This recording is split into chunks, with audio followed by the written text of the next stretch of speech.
C'était un autre temps, celui d'un parti socialiste fort, uni et triomphant, un parti certes divisé en courants qui s'opposaient lors de congrès interminables, mais un parti qui savait toujours se rassembler à la fin, et c'est ce qui faisait sa force.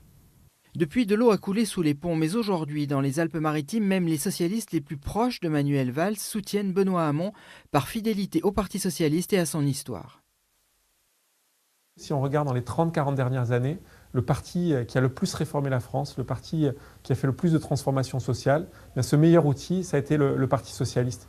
Et ce n'est pas par nostalgie de Congrès ou de Jean Jaurès ou de Léon Blum, moi, que je reste au Parti socialiste.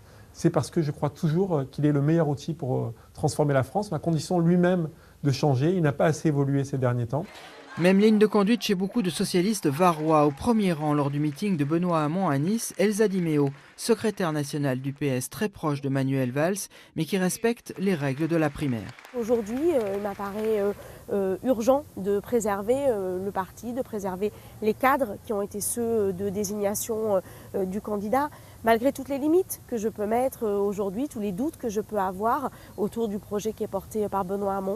Sur la Côte d'Azur, comme au niveau national, le Parti socialiste est en pleine recomposition. D'autres, à l'inverse, se considèrent comme les héritiers d'une gauche authentique. Ce sont les militants de la France insoumise, de Jean-Luc Mélenchon. On souhaite incarner la gauche populaire, la gauche telle que les gens la réclament, sociale, écologique, et qui ne soit pas inféodée à une quelconque puissance d'argent ou politique, c'est tout.